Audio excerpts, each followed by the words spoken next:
Nós temos aqui já várias questões. Bom, a primeira é para a doutora Fernanda Geraldes, a Carla Santos, que pergunta, em relação ao síndrome geniturinário, este pode aparecer com maior frequência nas mulheres que fizeram partos vaginais ou isto não está relacionado? Não está relacionado. O síndrome geniturinário da menopausa decorre da deficiência estrogénica e, como tal, de facto não tem a ver com o tipo de parto. Acontece que algumas vezes mulheres que não estão na menopausa também têm este sintoma de secura vaginal. E em que situações?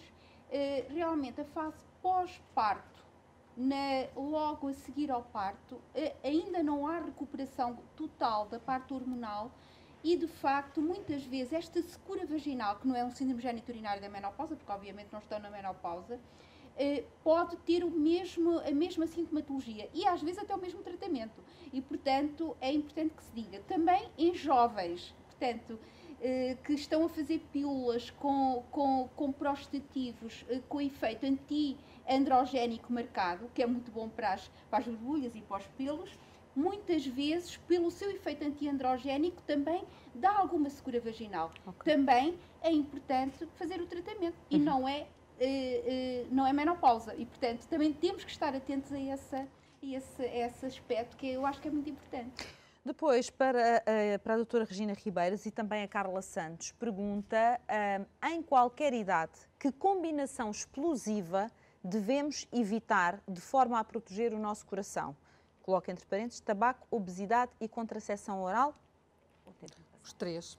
Os três? Os três. Os três. Sobretudo, aquilo que está estudado é o impacto da obesidade na doença cardiovascular é absolutamente conhecido. Há uma série de interferência ao nível de uma série de substâncias que são vasoativas e que vão modificar o revestimento interno da parede das artérias, portanto vão ter um efeito aterogénico, ou seja, a aterogênese, na verdade, é um processo de envelhecimento das artérias. O processo da aterogênese pode ser mais acelerado ou menos acelerado. Pode ter uma componente genética, portanto, há fatores de risco. Um dos fatores de risco é a nossa herança de uma incidência familiar de doença vascular ou cardíaca ou vascular precoce. Se já se tem essa herança, não é? O nosso patamar de risco já sobe um pouco em relação a quem não a tem. Se nós já temos essa herança, portanto, ou seja, a combinação dos fatores de risco é de facto um puzzle. Nós temos, perante alguém que temos à nossa frente, nós temos que perceber qual é o patamar de risco em que esta pessoa está. Ela tem uma herança genética, tem tabaco, tem excesso de peso e tem uma hipertensão arterial. Temos aqui uma combinação altamente multiplicativa e, portanto, esta pessoa já não está num patamar de risco baixo, pode ter até 30 anos, mas já está num patamar de risco elevado. Sim, isso também convém referir, não é? Que isso não é só muito importante. Uma importante. Certa idade, também convém dizer. E nós podemos dizer assim, ok, o que é o risco? O risco é a probabilidade de termos um evento, não é? Ou seja, eu posso ir daqui para o Porto a 200 a hora, não é? No meu carro, e nunca me acontecer nada. Mas a probabilidade de me acontecer é muito maior do que se eu for a uma velocidade controlada. O risco é um pouco neste sentido. Nós não podemos transmitir às pessoas uma sensação também de que elas estão numa situação que lhes vai acontecer qualquer coisa ali ao virar da esquina. Não é isso. Elas têm é que trabalhar os seus fatores de risco, aqueles que são modificáveis, porque a genética não é uma herança, mas aquilo que é modificável tem que ser trabalhado. E as pessoas têm que o trabalhar no sentido dos hábitos de vida e, sobretudo, nas mulheres. O tabaco é, como eu mostrei naquele gráfico, está em subida ainda. Mas já agora, se calhar, só reforçar a mensagem, doutora, que as pessoas também não partam do princípio que a idade é fator protetor. Não, só tenho 20 anos, tenho 30. Não é preciso. Essa mensagem é essencial. É essencial não terem como um dado adquirido que, por sermos jovens, estamos protegidos.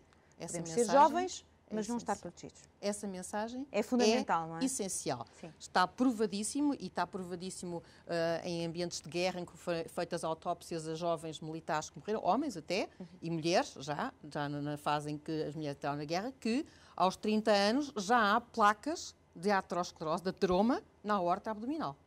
Em alguns. Portanto, não é algo que seja absolutamente descartável numa pessoa porque é jovem. Os jovens têm os mesmos fatores de risco, vão fazê-los envelhecer mais cedo os seus vasos e, portanto, ter uma probabilidade de ter eventos cardíacos ou vasculares cerebrais mais cedo na vida. Portanto, e é nessa altura que se começa. Aliás, está sabido que se deve começar na infância.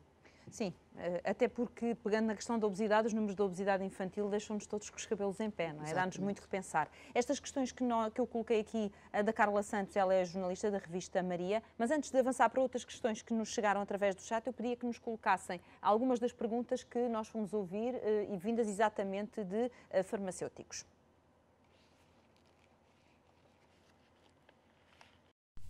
Alô, boas. Então, menopausa, não é, minhas amigas? Pois é, já lá estou. E pronto, e primeiros sinais já cá estão.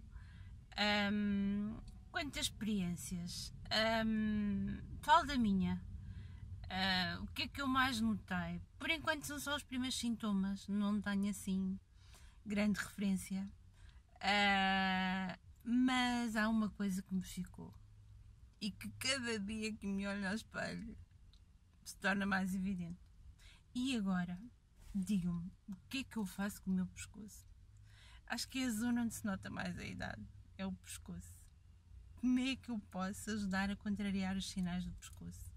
A pele mais fininha, menos estrutura, tudo a ficar mole e flácido, bora lá esticar isto tudo. Como é que eu posso fazer isto tudo? Como é que eu posso melhorar o aspecto do pescoço? Se é que dá para fazer alguma coisa, mas sim, para mim o mais evidente da menopausa, os primeiros sinais da menopausa é o pescoço. Vamos arranjar solução para o pescoço. Por favor! Beijinho!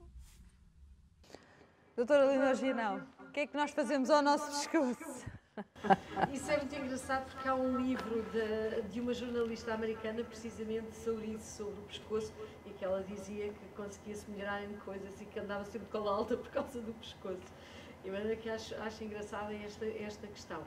É verdade que nós temos várias coisas que conseguimos fazer, mas como tudo na vida é sempre mais fácil prevenir do que remediar, e portanto tem que começar pelo fim. Eu já sei que não é o que ela quer ouvir, mas uma das coisas que é essencial e que faz mal ao pescoço é a questão do sol na área do decote. E, portanto, as pessoas, quando aplicam o filtro solar, têm que aplicar também a nível do pescoço e da área do decote, coisa que normalmente não fazem e que nós temos um país com muitas horas de exposição solar e que deveriam fazer, porque é precisamente nesta zona assim do pescoço em que isso acontece. E depois nós temos várias coisas que conseguimos aplicar, quer com os produtos tópicos, que realmente melhoram, fazendo permanentemente, quer com alguns produtos injetáveis, porque se nós injetarmos alguns estimulantes do colagênio, porque realmente existem e que funcionam, e se fizermos isso periodicamente, o pescoço vai realmente ficar melhor. Temos várias técnicas dentro da área da estética especificamente para isto. É verdade que a maior parte destas coisas não são propriamente um preço de primeiro preço, digamos assim, mas que existem e é um investimento, porque na realidade vivemos na época da imagem e isso é muito importante, e eu relembro isto, não é uma futilidade, a imagem muitas vezes condiciona o ter um emprego, condiciona subir na carreira, porque é a imagem que as pessoas dão, e ainda se aceita muito que os homens sejam velhos e cheios de charme com o cabelo branco, e se a senhora concorre àquele emprego e se estiver assim, se calhar é preterida, não é? Ainda bem que toca nesse ponto, porque uma das questões que eu tenho aqui da Carla Santos, a jornalista da revista Maria, diz se uma das soluções para tratar a queda do cabelo durante a menopausa pode passar por evitar os processos químicos, como as tintas, e assumir os brancos, que agora estão em voga. Eu não sabia que estavam em voga, mas fiquei feliz agora. Enfim, não passa exatamente por isso, porque o tratar seria fazer com que haja mais cabelo. São coisas diferentes. Sim. O tratar significa que nós vamos conseguir resolver o problema fazendo estimular o aparecimento do cabelo ou algumas dessas técnicas. Existem técnicas e tratamentos para isso que podem ajudar. Não são milagrosas, atenção, mas existem e inclusive existe o transplante capilar. Agora, as colorações por si não fazem cair o cabelo, à exceção se forem mal feitas, ou seja, com concentrações de substâncias que não estão convencionadas para serem utilizadas nos cabeleireiros, em concentrações excessivas, de tintas que não estão homologadas, que não estão certificadas e num cabelo que já está fraco. E, portanto, e com uma má técnica, essencialmente é isso, porque os produtos que estão homologados e aplicados de uma forma conveniente, não são eles que fazem cair o cabelo. Okay. E pronto, esse é um ponto assente. Os brancos é uma questão, nós temos de estar bem com a nossa imagem. Conseguimos ajudar com muitas coisas, mas devemos sentir bem. Há pessoas que podem sentir muito bem com o cabelo branco e há pessoas que podem sentir muito mal com o cabelo branco. E, portanto, algumas, o colorir é talvez o método de anti-envelhecimento mais rápido e mais eficaz. Okay. E, portanto, e trabalhar e ver, bom, não, eu continuo bem, até porque muitas vezes, não é só a sociedade, é interessante. Mesmo os netos e as crianças dizem, oh mãe, estás tão velhinha, estás com o cabelo todo branco. Porque os outros dizem, não é, era a tua avó que vinha contigo, não, era a minha mãe. Mas tem o cabelo todo branco. E estas coisas marcam, e portanto, o assumir os brancos, com certeza, nós devemos assumir aquilo, sobretudo devemos procurar coisas com que nos sintamos bem. E se aquilo que é bom para uma pessoa pode não ser boa para a outra.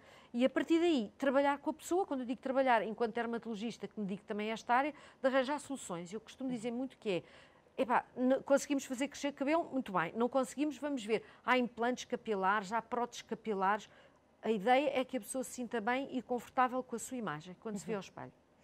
Muito bem. Depois a Teresa Ornelas pergunta o seguinte, e esta questão é para a doutora Lisa Vicente, se num casal, como é que um homem pode ajudar a mulher a viver a menopausa de forma mais tranquila e feliz? Eu deduzo que tem a ver com a questão da sexualidade. Não está aqui, mas eu...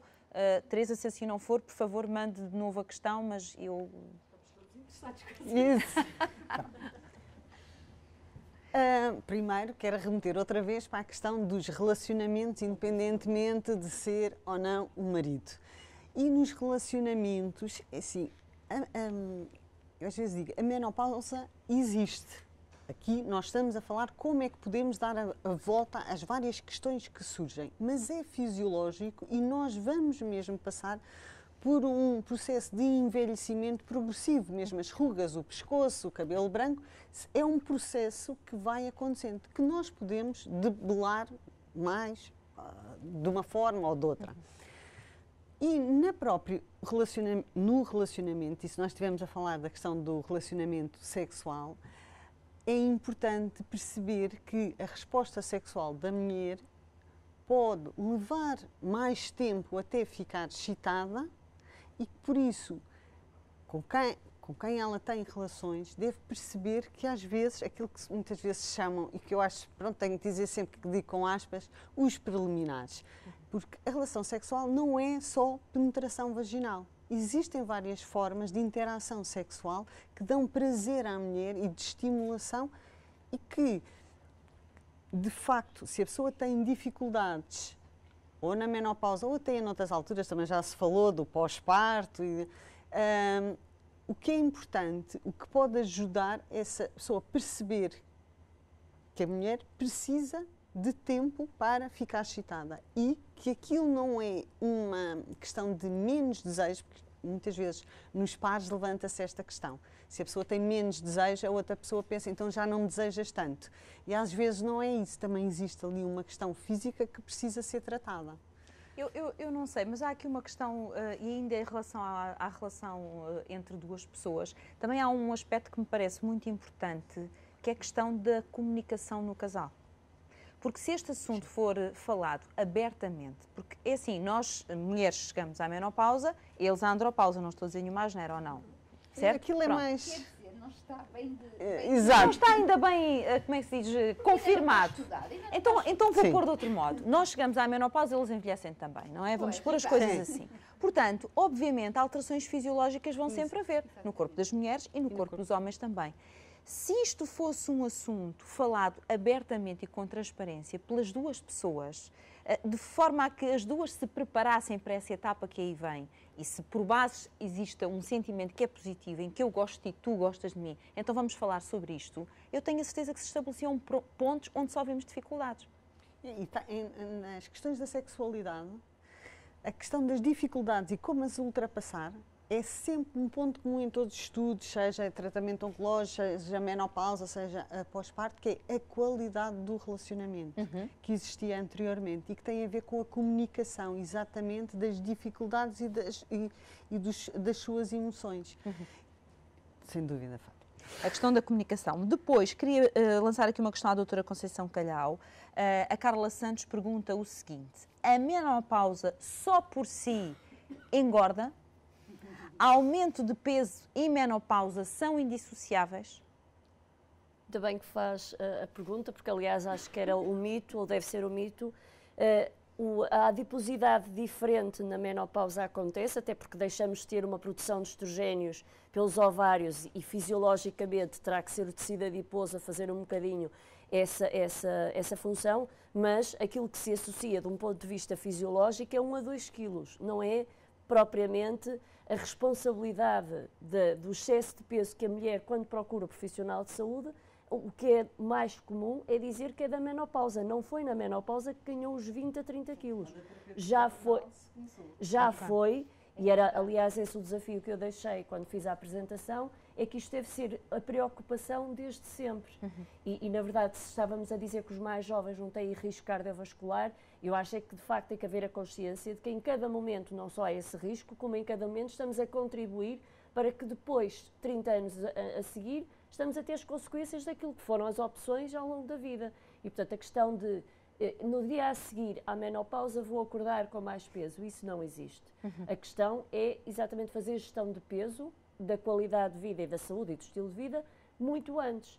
E a questão que há bocadinho eu falava da saúde óssea, que também é para mim uma matéria que depois também na menopausa acontece, não é? Achar que vou preocupar-me com a saúde óssea só depois da menopausa, e quando eu falo em osso, estou-me a referir também à perda de massa muscular, ou seja, a sarcopenia, a osteopenia, são duas coisas indissociáveis no envelhecimento, e é muito é triste ver as mulheres que de facto têm excesso de peso, já não têm massa muscular, entretanto depois também já se movem menos porque também já não conseguem, têm dores osteoarticulares. Aquilo é um ciclo vicioso, não é? É um ciclo vicioso. E, portanto, de facto, para nós é uma frustração imensa, porque é quase dizer isto realmente já só procura o profissional de saúde no momento em que está num estado, é o motor do carro que está muito avariado, nunca fez revisão, nunca se preocupou em, de facto, ir à marca, de ter, e depois já está tudo muito mal e acha que é de um momento para o outro, mas o discurso é muito este, é a menopausa e a culpa é da menopausa, quando não é, não é? Bom, e isto agora, de repente, fiz aqui uma viagem, mas uma coisa que às vezes ouço quando falo com jovens nestas questões da saúde, nomeadamente na faculdade, dizem uma coisa que eu os alerto sempre. Isso depois logo se vê. Ou seja, quando eu chegar à idade de ter estes problemas, logo se vê. E eu lembro-os sempre dos muitos casos, até porque passam pelo programa, e eu penso muito nestas pessoas, que é o logo se vê às vezes pode ser uma fatura em que se vá vendo aos bocadinhos, e é o sofrimento numa cama que se pode arrastar anos sem fim e que não há qualidade de vida, não há viver, não há nada. Portanto, não penses logo se vê, vê agora, atua agora, muda agora, porque isso é uma capitalização imensa em termos de saúde para depois, quando chegares a uma idade em que se calhar vais querer estar na mesma dinâmico, correr, saltar, fazer coisas, que se entretanto fores gastando trunfos, depois não tens trunfo nenhum. Eu costumo explicar assim. Se me permitem deixar só aqui mais uma nota do ponto de vista alimentar, porque sei que é uma das curiosidades grandes. Na verdade, os cuidados a ter na menopausa será sobretudo a questão do cálcio e da vitamina D, que alerto sempre, mas uma das minhas preocupações é que, e se pensarmos a população em geral, e sobretudo as mulheres, fazem evicção aos laticínios há muito tempo, ou seja, ainda se torna uma preocupação maior, porque na consulta, as que não estão ainda a pensar na menopausa, e quando se faz uma pergunta de que é que fazem de ingestão alimentar, não comem cálcio. E também não tomam suplementação de vitamina D. Quando se pede os níveis de vitamina D, em geral, estão baixíssimos. Portanto, mais uma vez, é na prevenção. Claro. É em todas as nossas fases da vida, porque depois é o que eu estava a referir. Na consulta à mulher em menopausa, já nem sequer se consegue mexer pelas dores ósseas. Digo que tenho que fazer marcha, aí não consigo. Pois não, é o excesso de peso, é a falta de músculo e é a fragilidade óssea. Doutora, quer acrescentar alguma coisa? Queria só dizer que, relativamente àquilo que foi dito, tenho que pôr assim o pico de massa óssea atinge-se até aos 25 anos de idade. E, portanto, o investimento é fundamental, porque depois, na menopausa, as perdas de massa óssea são nos primeiros anos após a menopausa. Mas se não conseguirmos atingir o pico de massa óssea, então vamos ter realmente aquilo que a doutora Conceição estava a dizer. Portanto, uma saúde óssea e articular muito fraca. Mas já, porque não conseguimos atingir o pico, que tem que ser atingida até aos 25 anos. E, portanto, há muita coisa a fazer. E nós, ginecologistas, eu falo que nós falamos muito sobre isso, nomeadamente as questões de anorexias nervosas e tudo na adolescência, e que realmente há ali um hipoestrogenismo, não atinge, e também a alimentação também deficiente, em laticínios também, como estava a dizer, e portanto não se atinge o pico de massa óssea, e isto... Ou seja, é uma moda não beber leite. É uma moda, exatamente. Depois, tenho aqui uma questão que eu gostava de lançar à doutora Emma Paulino. Lance-lhe a questão, imaginando que a questão lhe é colocada numa farmácia. E, portanto, peço-lhe que responda. A Teresa Dornelas pergunta, a menopausa costuma ser associada a poucas horas de sono ou a um sono pouco reparador. Como prevenir ou combater esse problema? Se lhe perguntarem, doutor, isto na farmácia, o que é que diz? Bem, antes de mais, há que perceber o que é que pode estar por detrás e o que é que a pessoa entende como perturbações do sono e o que é que a pessoa quer dizer com dormir menos horas.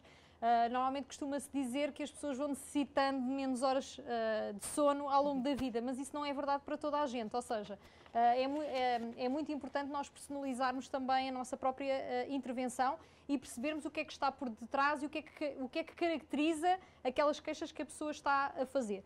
E depois há uma série de medidas que podem ser aconselhadas e que se chamam as medidas de higiene do sono, que antes da introdução até de qualquer terapêutica farmacológica devem ser implementadas, porque muitas das vezes essas medidas não farmacológicas de higiene do sono vêm resolver efetivamente já são suficientes, não é? A questão e são mais do que suficientes. E depois existem alguns medicamentos não sujeitos a receita médica que podem ter algum papel no relaxamento em termos da pessoa se preparar, digamos assim, para ir dormir, mas que muitas das vezes até é mais como parte de um ritual, quase, de ir dormir, e depois quando a pessoa toma aquele comprimido, já sabe que durante meia hora tem de cumprir aquelas medidas todas também associadas em termos da higiene do sono,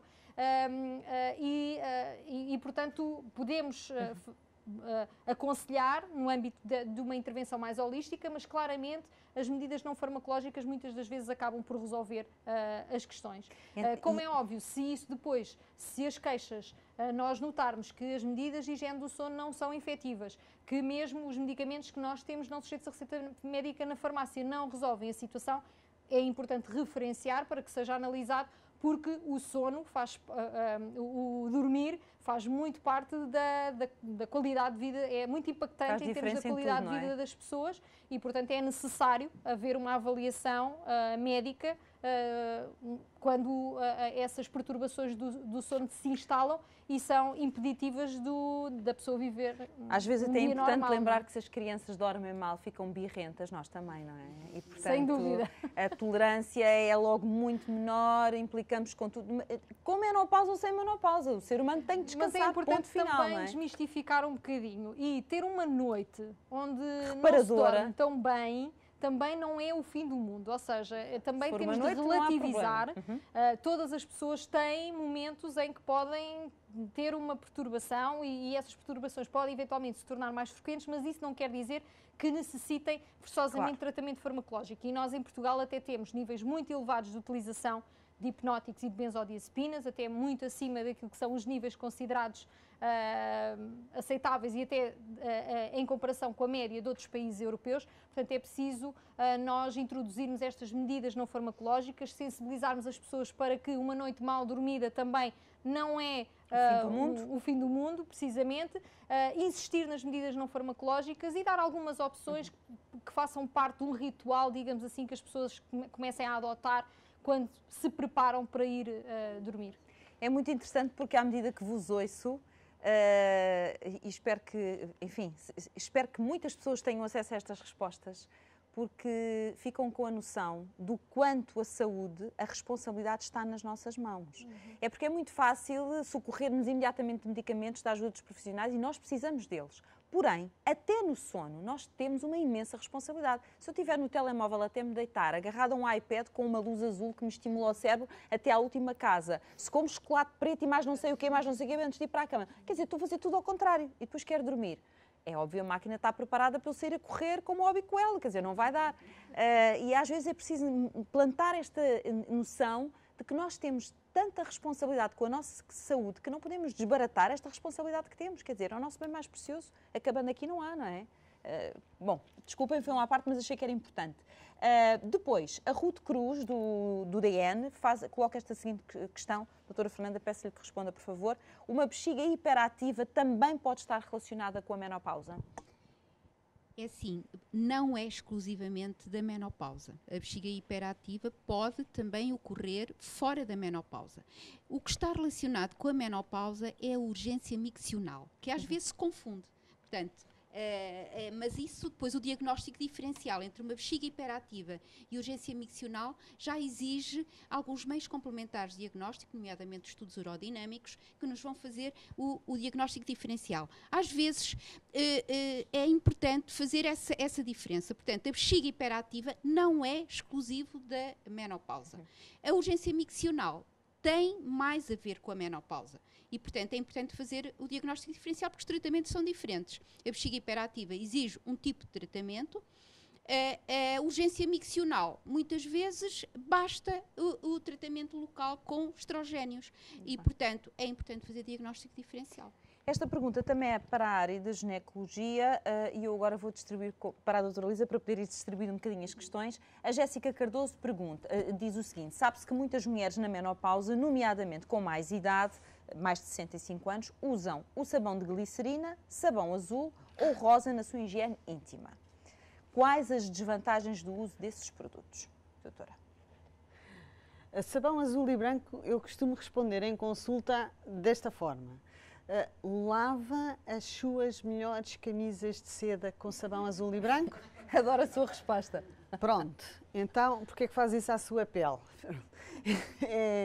E é importante porque existia uma ideia, ainda há uns 20 anos, em que, e às vezes dizem, mas isto foi um médico que aconselhou, em que na altura se aconselhava o uso do sabão azul e branco, de glicerina, e hoje em dia sabe-se que é altamente agressivo em termos de pele e particularmente na menopausa, e se a pessoa tiver a pele seca, ainda vai agravar ainda mais o problema.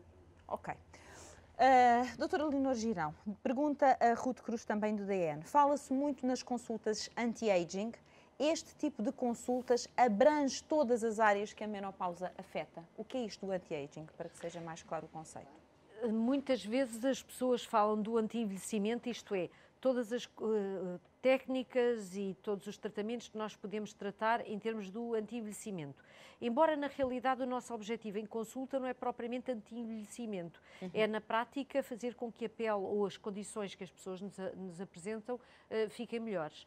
E, portanto, respondendo diretamente à pergunta que ela fez, sim, nas consultas em que nós fazemos de dermatologia, não é? Na área da dermostética, aquilo que nós pretendemos é corrigir e arranjar soluções que podem ser para o cabelo, que podem ser para a face, podem ser a nível ginecológico no sentido do rejuvenescimento, que é uma das áreas que também tratamos, porque é dermatologia e venereologia, e podem ser também a nível das unhas, que são os anexos. E, portanto, nós realmente temos técnicas e soluções, sejam elas quais forem, para quase tudo. O que não quer dizer é que quando eu falo numa solução seja exatamente aquilo que a pessoa presente, ou seja, pode não ser uma solução que vá de encontro a restituir completamente a função, mas uma coisa em que faça com que a pessoa se sinta melhor. Nós estamos nos últimos minutos e agora temos imensas perguntas, portanto não vamos conseguir responder a todas. Esta pergunta, eu começo com a doutora Fernanda, mas se por acaso tiver que dividir com a doutora Leonor, pergunta à Sara António: gostaria de saber se é normal o aumento do mau cheiro da vagina e dos sovacos? Não acho que tenha a ver com a menopausa, sinceramente, não acho.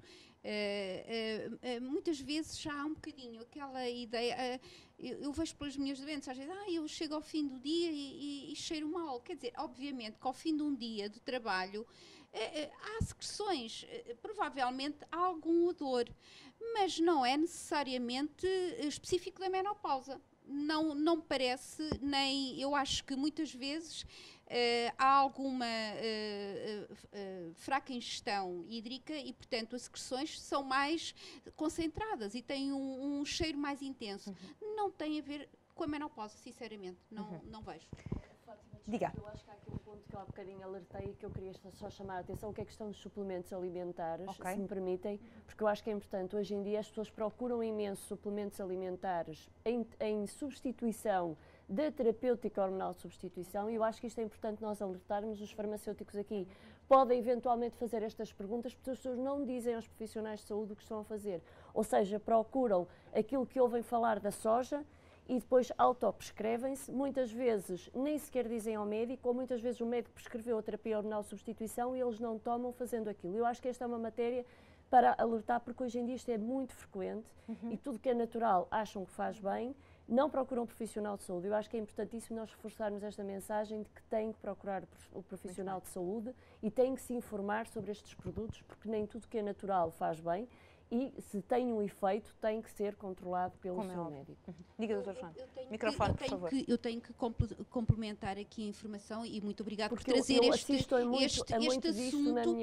assunto à discussão, porque de facto há muitas senhoras que me vêm contra. O que é que toma? Não me dizem que estão a tomar aqueles suplementos. A verdade é que embora a terapêutica hormonal às vezes é vista de forma negativa, mas como eu disse, é uma terapêutica altamente estudada. Há imensos estudos. Há 60 anos que esta terapêutica é estudada e, portanto, nós sabemos o que faz de bem e o que faz de mal. Estes suplementos alimentares que falou não têm estudos científicos e, portanto, nós nem sequer sabemos... São bombas. Eu vou dizer, e muitas vezes são aqueles estrogénios... Exatamente. Eu agora dei conta, há um que se vende, que se chama menopausa, é o suplemento altamente indutor da compra. E simplesmente tem isoflavonas, tem xantolmol, que é do lúpulo, que também tem efeitos estrogénicos, e depois tem uma digogenina, que também tem efeitos estrogénicos. Portanto, aquilo não está controlado e, de facto, depois tem interações com medicamentos outros que possam estar a fazer. Portanto, é de facto uma preocupação, porque as pessoas não conseguem nem associar à farmácia, nem ao médico, e, portanto, compram isto em diferentes prateleiras. Não se automediquem, por favor. São vendidos no celeiro e noutros sítios. E, de facto, é muito preocupante. Há uma outra questão, já que estamos a falar disto, e eu acho que muito bem alertando para o problema de se utilizarem são medicamentos. Exatamente. É dito naturais, mas são feitos em fábrica, certo? E por isso são medicamentos e têm a mesma ação. E que é a questão dos manipulados, os manipulados hormonais, que nós vemos bastante. Pronto. Pessoas têm medo de fazer terapêutica que tem farmacovigilância através do Infarmed e depois não têm nenhum medo para pagar pomadas, géis, que não estão de todo nem controlados, nem que se sabe que dose são. E as pessoas fazem aquilo porque acham que é natural. É mesmo um alerta importante porque... São chamadas as hormonas bioidênticas e, portanto, é preciso ter muito cuidado sobre este assunto. Há um alerta importante. Diga, doutora. Que tem que ver com a utilização desse tipo de substâncias que podem interferir com a terapêutica anticoagulante. Exatamente. E a terapêutica anticoagulante em algumas pessoas que são portadoras de próteses valvulares cardíacas é de vida, ou seja, é uma questão de vida ou de morte. Portanto, é realmente um tema realmente muito importante. Ou seja, alertar para que os fármacos que podem ser utilizados têm que ser utilizados com cuidado e com controle.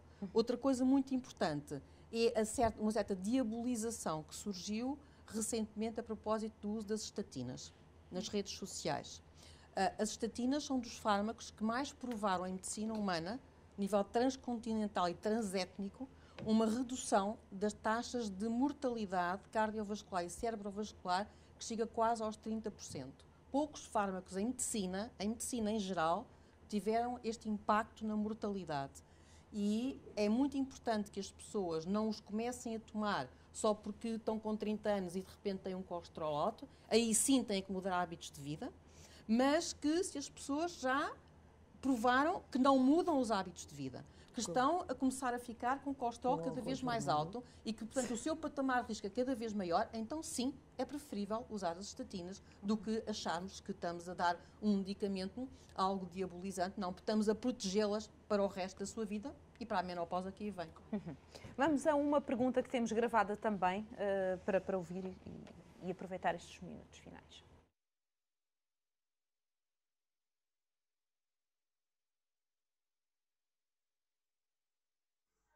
Olá, gostaria de saber quais são os efeitos negativos que a menopausa pode ter na nossa pele. Obrigada. Efeitos, em parte já fomos respondendo, não é? Esta questão, não sei se quer complementar alguma coisa, doutora Leonor. Muito rapidamente.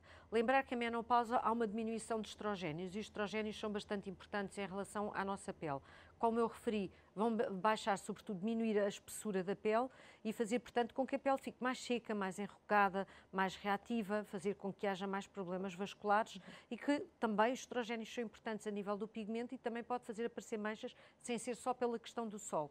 Portanto, é realmente importante haver uma reposição hormonal de substituição sempre que possível e não hajam contraindicações e depois temos outras técnicas e outras coisas para melhorar isso em termos da funcionalidade. Sabendo nós que este trabalho que está aqui a ser feito tem muito como objetivo responder a muitas questões que os farmacêuticos podem ter, eu pedi-lhe, a doutora Eva Paulino, que respondesse a esta questão, porque imagino que é das questões que mais são colocadas quando alguém, neste caso uma mulher, tem finalmente a coragem de entrar na farmácia para tocar neste tema. Quanto tempo, é uma questão da Eva Falcão, da SAPO, que pergunta o seguinte: quanto tempo, em média, podem durar os sintomas associados a este processo, os afrontamentos, as alterações de humor, etc. Imagino que as pessoas querem saber se vão ficar a padecer daquele mal durante muito tempo. Bem, eu penso que depende muito, não é? E depende das pessoas.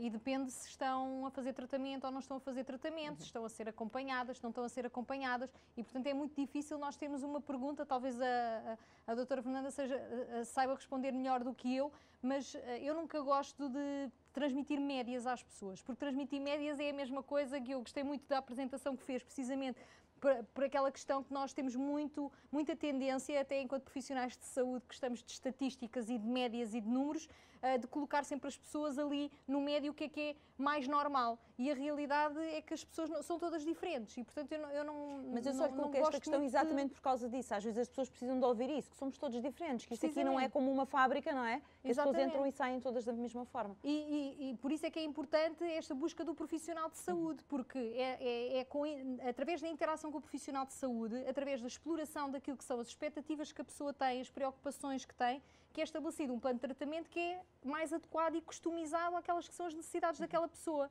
E, portanto, por isso é que é importante haver este acompanhamento específico daquela pessoa no âmbito das etapas que está a passar e não guiar-se por aquilo que a vizinha fez ou por aquilo que leu na internet ou aquilo que é a média da população. É muito importante que as pessoas tenham esta... E eu acho que, lá está, é mais uma vez, nós, até esta mensagem de é importante customizar o tratamento e não há uma resposta que seja uma média para todas, é importante para as pessoas também buscarem essa ajuda e não estarem, lá está, recorrer a fontes indiretas para obter uma ajuda que é necessária para elas próprias. E que é personalizada.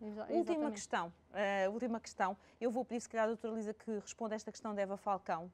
E existe, até me dá uma certa graça a pergunta, porque eu recordo da minha mãe fazer um comentário deste género. Existe alguma terapêutica para situações de alterações de humor extremas? Só semi-extremas. Quando se entra na fase das extremas, às vezes não tem. O que é que se faz? Não, é meditação. Prestar atenção. Exato, o que é que se faz? Porque, efetivamente, há pessoas que têm alterações de humor muito extremas, não é? Mas aqui a questão, não sei se está a ser colocada para a menopausa, mas onde eu ouço para esta a menopausa. Questão, pronto, e existem alterações do humor que estão relacionadas com a menopausa, muitas vezes também associado à privação do sono, porque tivemos a falar aqui da questão do sono, mas o sono passa a ser, muitas vezes, entrecortado pelas queixas vasomotoras. A mulher tem calor, destapa-se, depois, passado um bocado, tem frio e tapa-se outra vez e por isso está sempre a acordar. A noite é uma festa. Pronto. Sim. E isso faz com que o sono não seja reparador. Claro. Pode-se fazer o yoga que quiser e toda a preparação, desligar o telemóvel 5 horas antes, mas se a pessoa tiver durante a noite constantemente queixas vasomotoras, vai estar sempre a acordar. Pronto. E por isso a questão do humor ligado à questão hormonal, a esta questão da privação de sono e às vezes também com várias questões que nós fomos falando em termos do que é que se imagina que a pessoa às vezes anda mesmo irritada e a idade em que muitas vezes se atinge a menopausa, existem ou questões laborais, ou questões familiares, ou questões com filhos e pelo facto de estar na menopausa, a irritação que a pessoa tem é da menopausa. Mas, por exemplo, existe durante a idade fértil um outro síndrome muitíssimo conhecido, que é o síndrome pré-menstrual, que também dá uma irritação extrema. Irritação extrema. E a mulher não está na menopausa. Ou seja, para a irritação extrema, procurar ajuda. Exato. Não, mas essa informação também é importante porque, efetivamente, a forma como se olha para as coisas depende de muitos fatores. É multifatorial, sem dúvida nenhuma. Eu, para já, queria agradecer a todas. Acho que foi um painel muito rico. As pessoas estão, enfim, a dar os parabéns, porque dizem que as intervenções foram muito claras por parte das nossas especialistas e muito ricas, por isso os meus parabéns por este trabalho. E vamos fechar, então, esta sessão com o Dr. Sandro Cardoso, Diretor-Geral da L'Oréal Cosmética Ativa, que vai fechar oficialmente esta sessão. Muito obrigado. Muito boa noite a todos. É um prazer enorme fazer o fecho desta sessão. Eu gostaria também de começar por saudar o nosso painel e todas as intervenções que foram extraordinárias e muito esclarecedoras. Também a nossa moderadora e todos os farmacêuticos lá em casa, que eu estava a ler também os comentários e foram extraordinários e muito interventivos também. O objetivo desta conferência, e sendo a segunda edição, e neste caso uma edição online, pelo período pandémico que vivemos, tem como grande objetivo, através da marca Vichy, de criar esta plataforma de conhecimento. Nós sabemos hoje que existem 2 milhões e 500 mulheres em Portugal que estão neste momento a atravessar a fase da menopausa. É cerca de 1/3 de vida destas mulheres. Apenas 4 a 5% é que admitem ter a informação necessária e admitem recorrer a tratamentos efetuados por especialistas nesta fase. Portanto, o grande objetivo da Vichy é ajudar e apoiar as mulheres a que vivam mais fortes também neste período da sua vida. Como vocês sabem também, a Vichy tem uma gama de produtos ajustados com soluções tópicas, que é a gama Neovadiol, com produtos extraordinários também para as mulheres portuguesas que estão neste momento nesta fase. Podem também encontrar, obviamente, toda esta informação na plataforma que está online no site Vichy, obviamente, e com oradores de extraordinária excelência, como nós ouvimos hoje. É um prazer enorme termos sido parceiros desta conferência. Portanto, a Vichy quer estar assim ao lado das mulheres e, em nome da L'Oréal Cosmética Ativa e também da equipa Vichy, também um agradecimento muito especial a toda a equipa de Vichy pela ideia, pela organização e pela concretização deste evento, que também todos sabemos que não é nada fácil nos tempos que ocorrem. Também gostaria de agradecer uma vez mais o apoio à Sociedade Portuguesa de Ginecologia, à Sociedade Portuguesa de Cardiologia, à Sociedade Portuguesa de Sexologia Clínica e, obviamente, à Ordem dos Farmacêuticos. Portanto, agradecer a todos os oradores presentes. Termino dizendo que este evento eu considero pessoalmente um evento histórico, muito importante e muito necessário para a sociedade de hoje e para ajudar uma vez mais as mulheres portuguesas. Portanto, muito obrigado a todos lá em casa e tenham uma boa noite. No YouTube, onde é que vai estar disponível? Já agora? No YouTube? No YouTube da Vichy Portugal. Também creio que vamos passar no Instagram, no Instagram Vídeos mais tarde. E também, obviamente, na plataforma online, no site da Vichy.pt. Muito obrigado. Muito bem. Obrigada também. E obrigada a todas. Muito obrigada. Obrigada a todos os que nos acompanharam. Já sabem que, a partir do momento que estiverem estes conteúdos disponíveis online, podem voltar a revê-los e também a aconselhar àqueles a quem acharem que esta informação pode vir a ser útil. Muito obrigada.